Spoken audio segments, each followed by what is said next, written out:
السلام علیکم ورحمۃ اللہ وبرکاتہ۔ قابل احترام سامعین و ناظرین، اب میں آپ کے سامنے ایک ایسے گستاخ رسول صلی اللہ علیہ وسلم کا انجام بتانے جا رہا ہوں جس کو زمین نے بھی قبول نہیں کیا تھا۔ صحیح بخاری کتاب المناقب حدیث نمبر 3617 کے اندر آنکھوں دیکھا یہ واقعہ مذکور ہے کہ مدینہ کے اندر ایک عیسائی شخص نے اسلام قبول کیا۔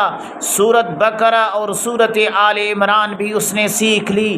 صرف اتنا ہی نہیں بلکہ اس نے آپ صلی اللہ علیہ وسلم کی وحی کی کتابت بھی شروع کر دی، مگر کچھ ہی دنوں کے بعد وہ شخص مرتد ہو کر آپ صلی اللہ علیہ وسلم کی شان اقدس و مقدس میں گستاخی کرتے گھومتے پھرتے یہ کہنے لگا کہ ما یدری محمد الا ما کتبت لہ، کہ محمد صلی اللہ علیہ وسلم کو جو کچھ آتا ہے سو وہ وہی آتا ہے جو میں انہیں لکھ کر دیا کرتا تھا۔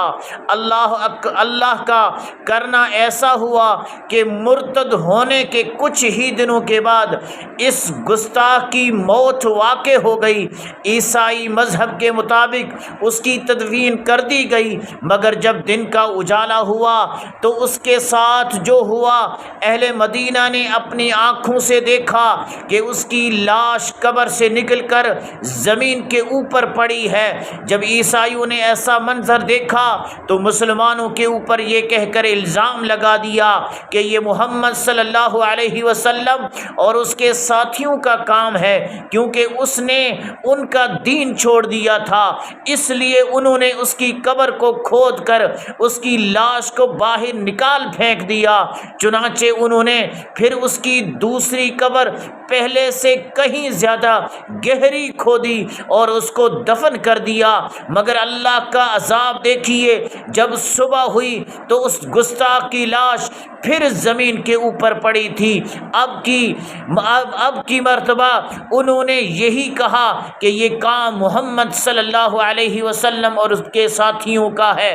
پھر انہوں نے اس کی قبر کھودی اور جتنی گہری قبر وہ لوگ کھود سکتے تھے اتنی انہوں نے اس کی قبر کھودی اور پھر اس کے اندر دفن کر دیا۔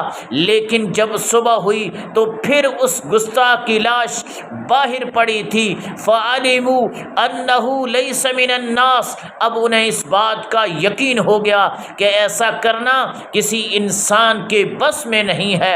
چنانچہ انہوں نے اس کی لاش کو زمین کے اوپر ایسے ہی چھوڑ دیا۔ اس واقعہ سے معلوم ہوتا ہے کہ گستاخ رسول کا انجام یہ بھی ہوتا ہے کہ زمین اپنے اندر بھی اس کو مرنے کے بعد بھی برداشت نہیں کرتی ہے، اور اللہ تبارک و تعالی ایسے انسانوں کو نشان عبرت بنا دیتا ہے اور لوگوں کے آنکھوں کے سامنے ان کو ذلیل و رسوا کر دیتا ہے۔ آج بھی اللہ تبارک و تعالی ان لوگوں کو ذلیل و رسوا بنائے گا اور دنیا کے لیے عبرت بھی بنائے گا جو اللہ کے رسول صلی اللہ علیہ وسلم کی شان میں گستاخی کرتے ہیں، اللہ کے نبی علیہ الصلاۃ والسلام کے بارے میں زبان درازی کرتے ہیں۔